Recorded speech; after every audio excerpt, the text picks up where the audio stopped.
What's your messed around and found out story? I was dating a girl for about 3 months.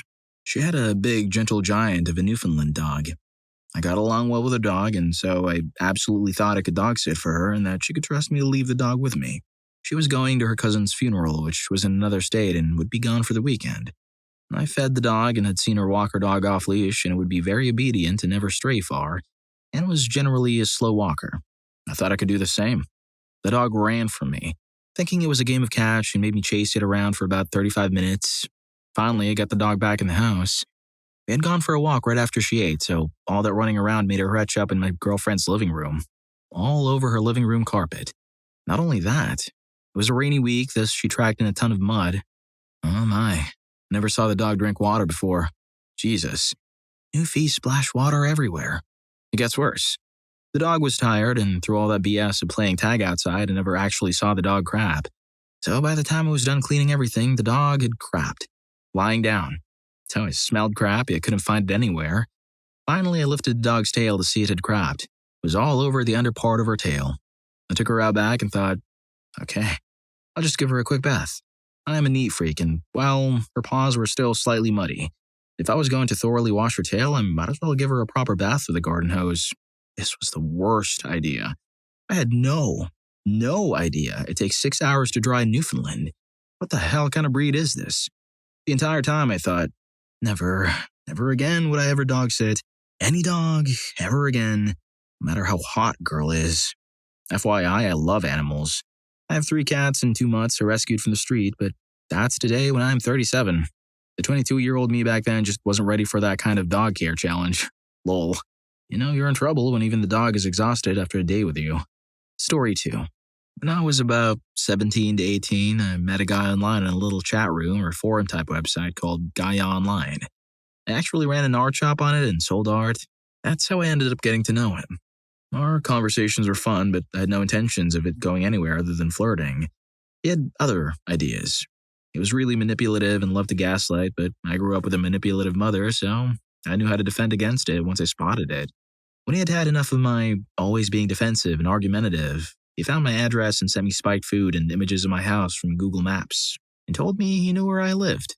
I later learned that how he found out was through someone my sister was friends with whom she communicated regularly.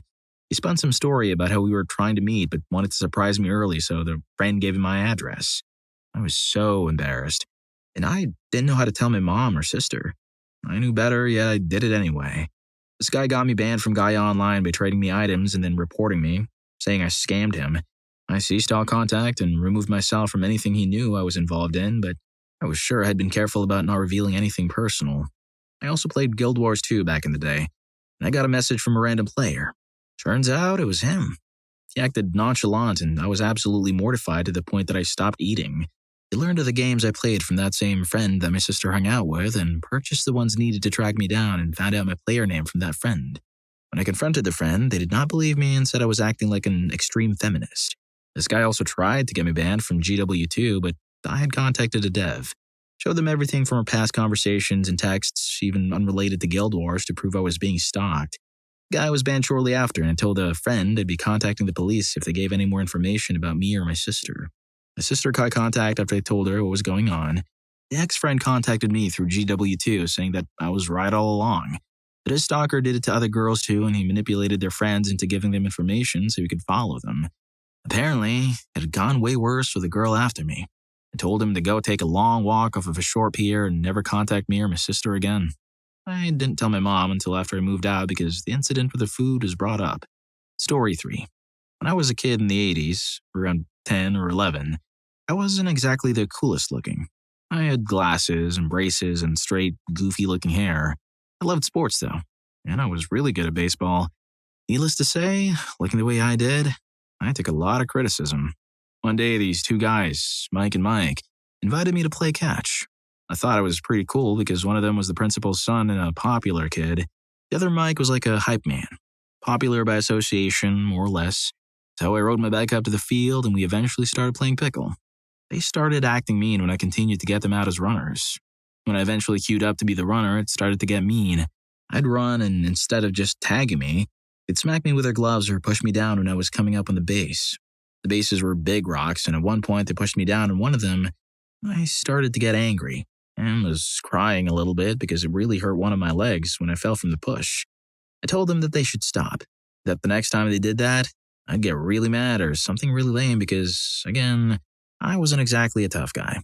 They thought it was pretty funny. Probably would have laughed at myself too. Sure enough, I queued up to run, and the principal's son pushed me down and I landed on the rock again. Something just snapped. In addition to baseball, I'd also been taking taekwondo and had just recently participated in a couple of tournaments. I had that fresh in mind as I got up and proceeded to punch the principal's son in the stomach. I remember he made this breathless sound as he doubled over. Kind of froze because I remember being just as surprised as he was that I'd done that. It was long enough for him to recover and he started to come forward to try to tackle me, at which point I backed up and kicked him. Hard. I turned around and saw the hype man standing there with a surprised look on his face. The principal's son was screaming for him to throw my bike in the street or something idiotic like that, at which point the hype man ran over to our bikes, but instead of doing that, he got on his bike and rode away. I got scared because I thought I was going to get in serious trouble from his dad, the principal, and my parents. I remember running over to my bike and riding home as quickly as I could. I was really upset as I told my parents what happened. My mom just hugged me and I remember my dad just kind of smiling, not saying anything. The next day I went to school and nothing happened. The principal said hi to me as usual. Maybe I'm misremembering, but I'd also swear he gave me a look like, good job. I constantly took pestering. I ran into the principal's son, Mike, who had a pretty nasty black eye. As I walked up, I overheard him telling his friends he kicked me back. I didn't say anything, for obvious reasons. But from then on, he actually became my friend. Hype Man Mike never said anything, and because he was friendly to me, other guys who'd previously been mean at least stopped to a tolerable degree. Story 4. At a family barbecue, 12-year-old me was playing with a super soaker. Part of the college football team was there, some with the girlfriends. I was messing with them, sniping them with a super soaker, and one got all angry. So of course, I sprayed him again. I thought adults were not allowed to hurt children. So there I am, sprinting across the grass while giggling. This running back, who weighs well over double my weight, went psycho. Decided to perform a flying tackle takedown straight to the center of my spine and smeared me face first through 20 feet of lawn. I couldn't walk right for a month. Everyone laughed. I learned not to poke the tiger, and some adults are more than willing to inflict pain on children. Others think it's funny. Granted, it was definitely very funny. Little did we know we were hanging out with literal criminals that day. One of the partygoers laughing at me ended a young girl in the woods. It was big news. Story 5. My aunt caught my uncle cheating on her with another married woman in the late 90s. They'd been married for 10 years or so, and had a couple of kids. At some point when she was going through the divorce, she met the other woman's husband. They hit it off, and after a couple of years, they married each other. Around the same time, my former uncle married the mistress. The mistress had 2 kids as well, so the children shuttled between the 2 homes. 25 plus years later, both couples are still married. I can't speak for the other relationship, but my aunt's current husband is a great guy who treats her well, so I would say she's better for it. As for the kids, 2 are complete screw-ups and 2 are pretty normal and cool. I have no idea how they felt about it at the time or how they feel about it now. I posted this story on Reddit a while back and got dozens of replies from people saying they'd experienced the same thing. So it's not as uncommon as you might think. So basically everyone got what they deserved. Karma's a witch, but sometimes she brings her friends. Story 6. I was at an amusement park on the boardwalk, Ocean City, Maryland, with a friend, and I wanted to get up on the Zipper. The Zipper is a ride that has been around forever. The individual cabins, seating 2, are like sacrificial cages with 2 bars to hang on to for dear life. You move in a circle while spinning in alternate directions is the best way I can describe it. My friend, Yvonne, said, no way. She insisted she would retch up if she did that ride. I advised her that neither of us had eaten anything recently, so she has nothing to retch up. I kept twisting her arm. She finally gave in. All the time, repeatedly saying she's going to retch. So we're on the ride, full stop. I'm laughing and screaming, and Yvonne starts retching. Here's what happens if you retch while spinning around in the Zipper. The retch hits the mesh cage part and then flies back, lands all over you. Hair, face, clothing, everything. I was hollering for the attendant to stop the ride. Of course, that makes him keep going, and faster. Finally, when the ride stopped, Yvonne saying I told you so 100 times, I jumped off and ran into the ocean with my pocketbook on my shoulder. I had to get all of that mess off of me. I walked back toward the Zipper. The attendant was hosing off our cage. Story 7. Several years back, my friend and I were leaving a mutual friend's house and found a stray cat. The people who had been sheltering him had just thrown him out because she sprayed.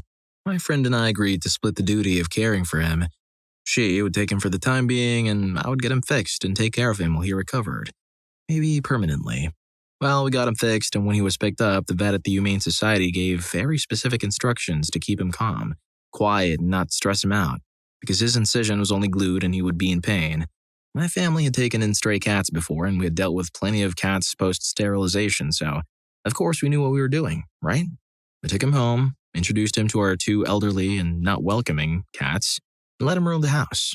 3 days after we took him in, I woke up to my mom yelling at him and frantically calling for me to come out to the living room because he was freaking out and attacked her. I made it to the scene and he instantly pounced on me. I went to the ER for antibiotics. Mom ended up sick with cat scratch disease, and the cat went back to live with my friend, the only human he actually ended up liking. To this day, we both still carry the scars. Story 8. When I was a teenager, I had a serious chip on my shoulder. One day, some guy got in my friend's face, and I decided to intervene. Without thinking, I hit him. Back then, I was a wrestler and had the strength to match, so I completely wrecked the kid without much effort. Suddenly, I felt a hand on my shoulder, pulling me away from him. I turned around and found myself face to face with his brother. As it turns out, this guy was famous for being on the Olympic wrestling team. And for some reason, probably fueled by adrenaline or stupidity, I swung on him. What happened next humbled me instantly. He caught my arm mid-swing like it was nothing and just held it there. He looked at me with mild annoyance and tightened his grip ever so slightly. It wasn't painful, but the sheer strength in his hand, combined with how effortlessly he restrained me, made one thing clear. If he wanted to hurt me, I wouldn't stand a chance. I froze, realizing how badly this could go for me. I apologized right away, saying we'd leave. He just nodded and let us walk away, like it wasn't worth his time. That moment stuck with me. It was a quiet, powerful lesson. Sometimes it's better to back down, because there are people out there who could utterly wreck you if they wanted to. It's something I've never forgotten. Story 9. Back in my high school days, the principal decided it was a good idea to implement a book bag size rule, with stringent size limits in both extreme ends. Now I was the one kid who broke the upper limit with my large roly-poly bag. I had it listed as a medical device on my IEP just to make sure I could keep it. The reason I could do this in the first place is another adventure. But the lower end, this is a high school. A lot of girls carry small bags with their pads and such. Now, the teachers didn't have any issues with this, because it's not like they can hold it. What are they going to do? Well, the administration are sticklers for rules and the bags are smaller than allowed. Needless to say, a lot of girls got their pads stolen. A lot of fathers find out. A lot of them are understandably very angry. 3 or 4 of them walked into the principal's office about 2 weeks after the rule was implemented. There was a very loud scuffle for about 15 minutes. Bags were returned and the rule was never enforced again. Principal had a limp for the rest of the year. Story 10. Back in 2015, second year of uni, we used to play in a school astroturf pitch on the weekends. Technically not allowed, but people either went under a ditch or climbed over to get to the pitch. It rains a lot in Glasgow, so the ditch became a puddle, and I used to bring a saucepan to empty the water and go under the ditch. In April, when the weather got better, I saw people climb over, so I thought I'd try rock climbing one time to prepare. Then the day I went to the climb, climbing up one side was okay. The other side to get to the pitch wasn't, because there was nothing for my leg to balance on, so I jumped down. Felt a scratch on my back, and looked at my right hand. When calling the ambulance, I made the mistake of saying it wasn't life-threatening, so they said they'd take an hour. They carried me under the ditch, and then I walked with a friend instead. Was seen very quickly compared to others who'd been waiting for 4 hours. Applied the alcohol, which burned like heck, and then a temp bandage. Then they took me to an infirmary for the 2 surgeons to have a look, then covered the bandage. Crap hit the fan where I could see the pulse beating. That night, lying before the operation was probably the longest night of my life. Had the operation. Then I panicked because they said I needed to have a second one. Right hand is still not fully recovered. Tendon damage.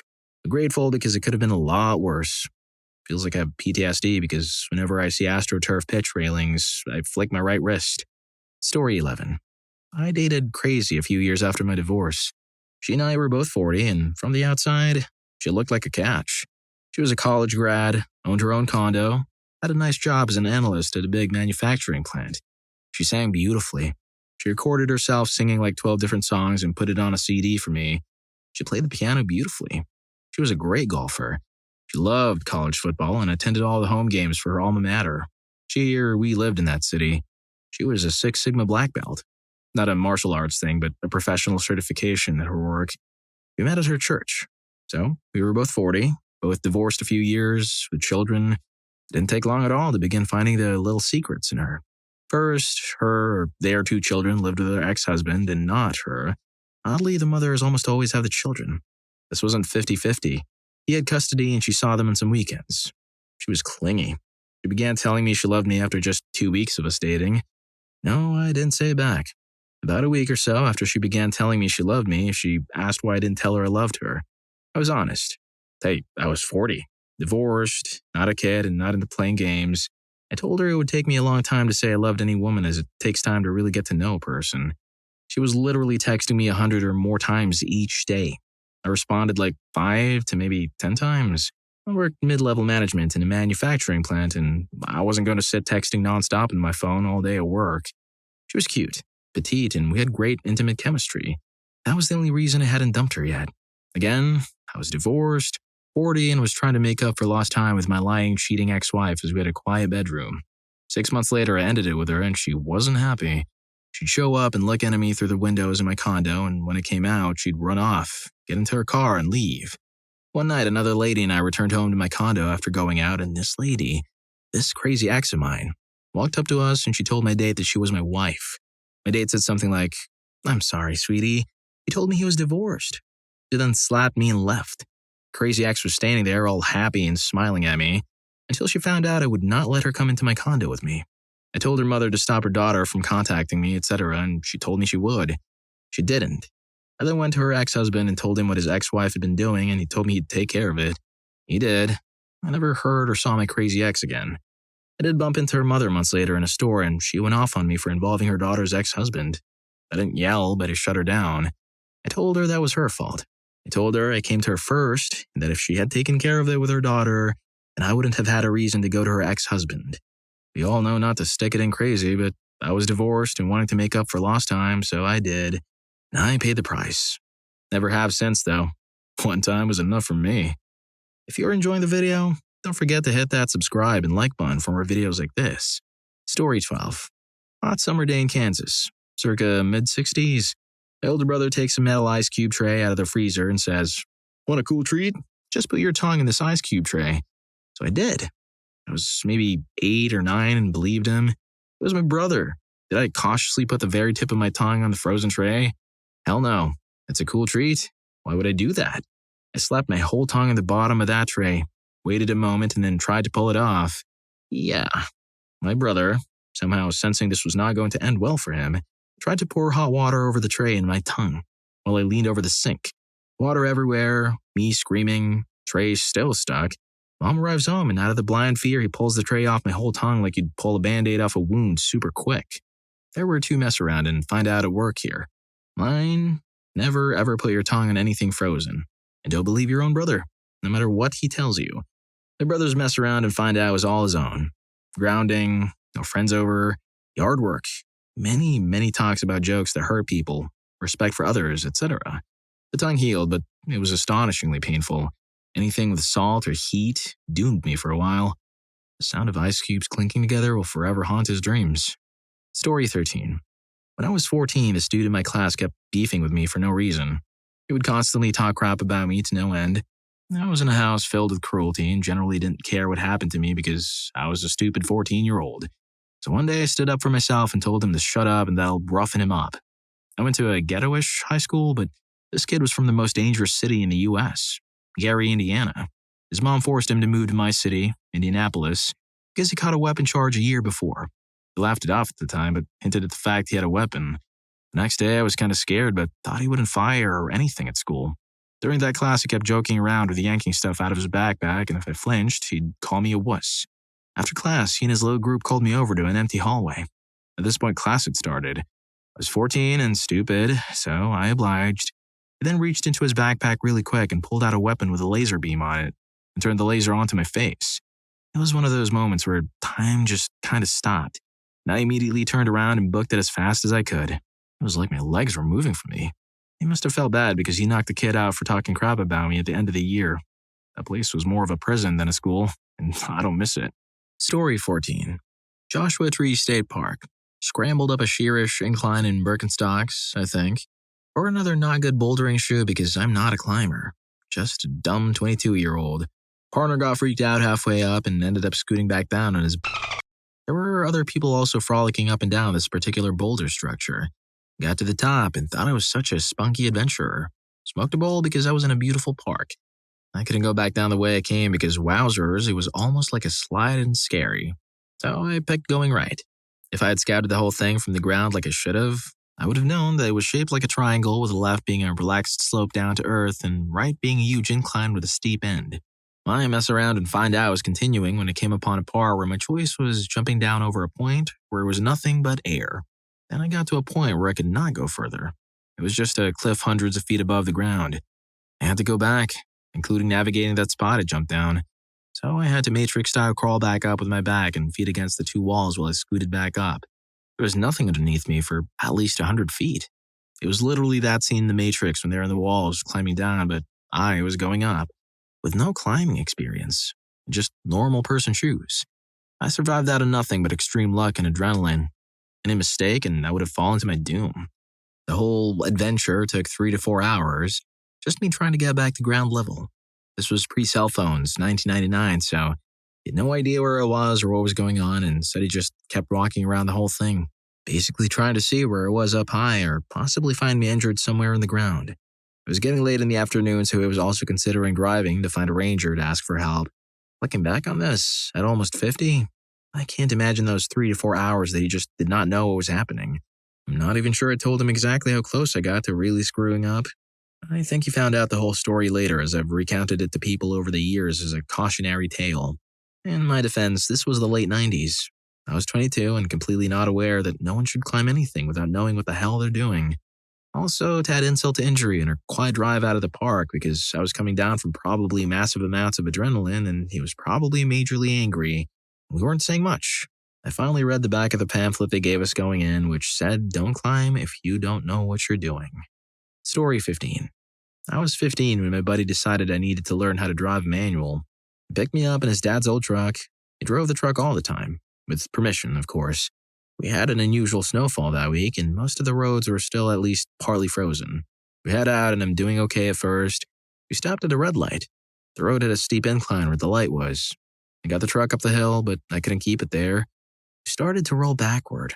Neither of us could gain enough control over it to correct in time.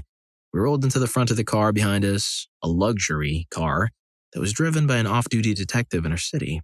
I didn't have a permit or ID of any kind at the time. My friend was only 16, so not old enough to let me drive with him as a passenger.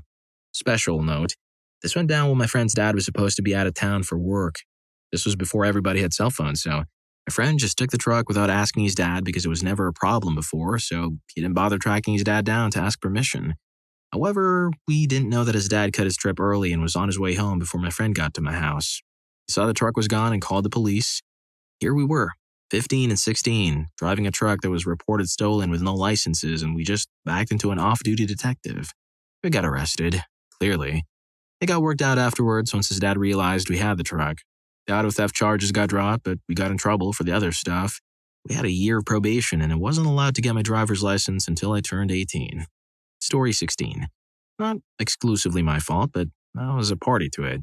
My brother had purchased a used but very nice and well-equipped BMW 435 IM. Not the M4, but one below, essentially. It was his first manual and the highest horsepower car he had owned. We took it to the Trail of the Dragon, which is the windiest road in North America during the fall. It was a little wet. There were a lot of leaves in the road. The road has ended something like 40 to 50 people in the last 30 years. Mostly motorcyclists, but a few car drivers as well. And the accidents are countless. We made a few passes, taking turns, and we were almost done for the day and it was getting dark. We met a few car guys at the bottom of the mountain, mostly driving lower horsepower cars, but we decided to run the Dragon one more time. My brother volunteered to lead because he had the fastest car. The thing is, he wasn't super comfortable and the other enthusiasts were. I felt the need to keep up speed to stay ahead, and I admittedly didn't discourage him. He took a straightaway into a tiny bend too fast and, fortunately, for our lives, dropped off the inside instead of taking us off the hill. Despite this, he essentially rail-grinded the shoulder and destroyed his right side rims and the underbody. No cell service. We had to pay someone to drive us to find a phone. pay thousands for a tow to the nearest major city, and then pay even more for repairs. Thankfully, insurance covered a lot of it, but the car wasn't worth much after that, and he soon sold it for a much more practical vehicle. Story 17. When I was a little kid, my older cousin, who was at the time was a soft-spoken 16-year-old, 6'4", 220-pound linebacker, came out to visit us for about 5 to 6 weeks in California. We went to Raging Waters, and he offered to take my brother and me for a while so my parents could just chill. We were in line behind some little punks who decided every other word should be screw you. Noun, verb, adjective, adverb, didn't matter. My cousin finally said in his lilting southern accent, "I would appreciate if y'all wouldn't use that kind of language around the children." The head punk already had a, "Hey, screw," on his lips as he reeled around, only to find himself looking directly into my cousin's barrel chest. His eyes grew wide with terror as his gaze tilted upwards. The only words he managed were a squeak, "Yes, sir," before he and his cronies decided that just bolting and finding a new ride would be the safest course of action. Moral of the story, don't be so quick with a screw you until you really understand to whom it will be said. Story 18. When I was 12, my dad took me camping at Joshua Tree National Park in California. He told me how years before he had made the mistake of touching cholla cactus and got it stuck in his hands. The needles are barbed and very difficult and painful to remove. It was very clear that I was not to touch the cholla cactus at all. Well, I had grown up around cactus, and I thought I knew better. I barely touched one loose piece that was on the ground. Imagine a piece of cactus a little bigger than a golf ball, completely covered in long spines. It instantly got stuck to my finger. My dad wasn't looking, and I was in a bit of a panic. I used my other hand to try to pull it off, and only succeeded in getting my hands stuck together. I pulled my hands apart with a lot of force and ended up with one hand full of needles and the other also full of needles, but with a cactus piece still attached. It was pretty much all in my fingers, not the palms. When my dad eventually looked at me, he gave me an exasperated look. He didn't say much. When we got back to camp, he just gave me a diagonal and needle nose pliers. It was really painful. Each needle was like a tiny harpoon that had to be ripped out. Don't ever screw with cholla. Screw that stuff. Story 19. All of mine are fairly minor, but this one messed me up. Happened last month. I just started working nights at Amazon. My husband, a trainer at a different site, picked me up and offered to go get us coffee while I dozed. Woke up to the Dutch bros driving through. I got some hot chocolate since I wanted to sleep after. My husband got a cold coffee drink, maybe the cookie butter one. He didn't finish it and left it in the bedroom. I woke up and saw the coffee, which had been sitting there in the room since 6 a.m. or so. I came to him and asked him if he would be okay if I drank the rest. This was at like 5 p.m. I drank it. By the study of shift at 6:30 p.m., I had bubble guts. By 8 p.m., I'd been to the bathroom 3 times, all of them pooping my brains out. Called him and asked him to pick me up. That night, around midnight, I started retching up and food poisoning. As a bonus, here's one of my husband's childhood. His parents have the coil burners that heat up to bright red when used. My father-in-law told my husband, then 5 years old, to not touch the red burner. He turned around. About 2 seconds later, my husband put his whole hand onto the burner and got burned. His dad looked at him, said something like, "I told you so." Okay, let's see that hand. Spoiler alert, it was burned pretty good. Story 20. I purposely scheduled an employee by herself who wasn't doing her fair share of the workload. It's a store. She would be forced to do the work, helping the customers, go back, cleaning a counter, etc. She was not doing the work before, and everyone else in the department told me she wasn't, so I wanted her to have to do it. Because I overworked her, her doctor made her take a week off, and I had to cover and do the work in her place. Then she came back to work and collapsed because the workload was too much for her and quit during the shift with zero notice. I was forced to work 7 days a week for several weeks because I couldn't find a replacement that quickly who was suitable. It also resulted in me getting reported to HR, and there was an inquiry into whether the workload for the workers was appropriate, which it was determined to be, and she was literally doing so little, so I was cleared, but it was still noted in my file. Story 21. I had to go abroad to a Caribbean island for work. 6 months. My then girlfriend came to visit me for 4 weeks. I paid for everything. Cost me about $4,000. While she was there, I found out she was cheating on me with a married man. I saw a text message pop up on her phone while she was asleep. I met him twice before. For context, what I do have are a very particular set of skills. Skills I have acquired over a very long career. Skills that make me a nightmare for people like her. Yes, that quote is from the movie Taken, and that's the kind of work I've been doing for 13 years. I screenshotted all the pictures and shots from her chatting with the guy. I used open source intelligence. I found out the guy's wife had an open blog on the internet with her phone number at the bottom. I decided to send her a message, explained to her what was going on, and sent her all the screenshots. She was thankful. The next day, I told my ex-girlfriend that I found out about everything and that his wife knows as well. She acted like a kid that got caught stealing candy. She told me she wanted to ruin my life and she was going to press charges against me. I wished her good luck with that. I was recording the whole conversation on my phone. She never pressed charges. So yeah, I was proud. The guy's marriage is in ruins, his kids are mad at him, and his wife left him. Literally mess around and find out. Some extra info. I never left the Caribbean since. I got a job here in the same field and I'm happy as ever. I live together with my new, way hotter and nicer girlfriend and have a beautiful house with a swimming pool. Life is good. Story 22. I don't know if this qualifies. When I was in my 20s, we were at a barbecue. My friend got mad at his girlfriend and stormed off. He was a bit intoxicated, so I went to see where he walked off to and found him about 3 blocks down the road sitting on the curb of the library parking lot. Chatted a few minutes. He's still clearly hot about something, and in the course of our conversation, he kicks the mailbox at the sidewalk, making a large bang. 2 guys come out of the house across the street and come up to us. Guy, what are you doing? Me? Nothing. He's a little upset. Guy, what are you doing to the mailbox? Me? Do you own the mailbox? Guy, no. Me? Do you work for the post office? Guy, no. Me? Then why don't you go back to your house and mind your freaking business? Guy, how about I make it my business? Here we go. Threats ensued, and clearly in my clear state of mind, I decided to call the police and inform them I'm being threatened and confronted by 2 men. Cops show up fairly quickly, separate the parties to ask questions. I get one answer out and I'm about to be hauled off to the postal police for damaging federal property. Well, that didn't go the way I expected in my head. Eventually, we were sent off in separate directions with a warning. In retrospect, they probably didn't want to deal with multiple half-intoxicated schmucks and the paperwork that came with it. So, scare tactics and an Irish exit we were allowed to make. Story 23. I had to call in the help of my cruel parents, hoping that they'd at least be available to help their grandkids and put our past aside. The economy has been rough, and without a third tenant, we'd be facing certain homelessness. They obliged. My mother agreed to help. Things were going suspiciously peaceful until we all signed on to a new lease. She tried using my personal and legal information and identify to sign my kids up to things I hadn't approved. When I asked her not to, she'd smile and nod, then continue. I had to start emailing these programs to explain that I didn't give her permission to sign my kids up to things. I eventually snapped and told her off. She decided that was verbal cruelty and ran off to tell everyone I was mistreating her and had kicked her out. Naturally, my ever-so-absent father decided to rear his ugly head from the shadows to share his intolerances in the matter, despite not actually being here to see any of it. She forgot that there were witnesses this time. Nobody here saw verbal cruelty, but we did see a reaction to her unrelenting identity fraud. Also, that her lie about us kicking her out backfired, seeing as we can't legally kick her out because she's still a tenant. In her retaliatory panic mode, she decided to breach her tenancy agreement and use her cooperation as leverage to let her continue her misadventures. Just now, because I blocked her number the minute she walked out, there is a paper trail to all of it. I'm still under the impression the tent would have been a better option. I hate this economy.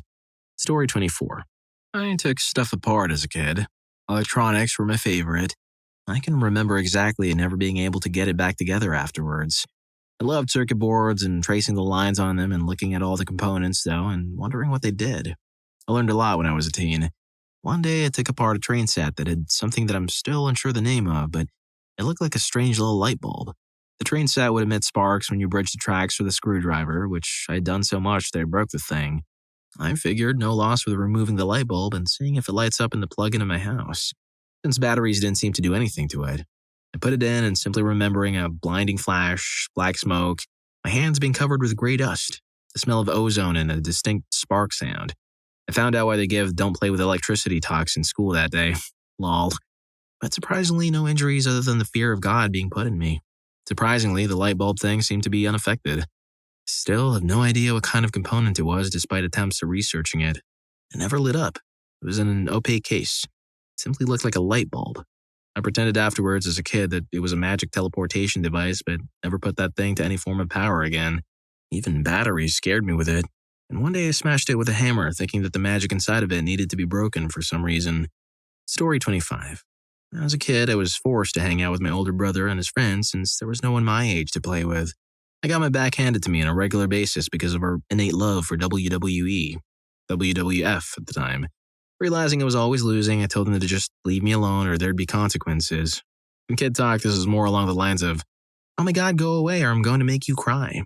I proceeded to get my back beat again for the coming days. I, however, spent most of my off time just researching stuff about everyone. Weeks later, I was once again getting knocked around, but the entire time this is happening, I'm tearing into them with the most visceral insults ever spouted by a child. I definitely made some of them cry. My brother went and cried to mom and dad, who ended up telling me off for telling him he's adopted.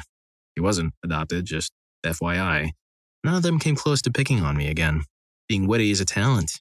Being petty and vengeful is a honed skill. Well, if you like these stories, here's more.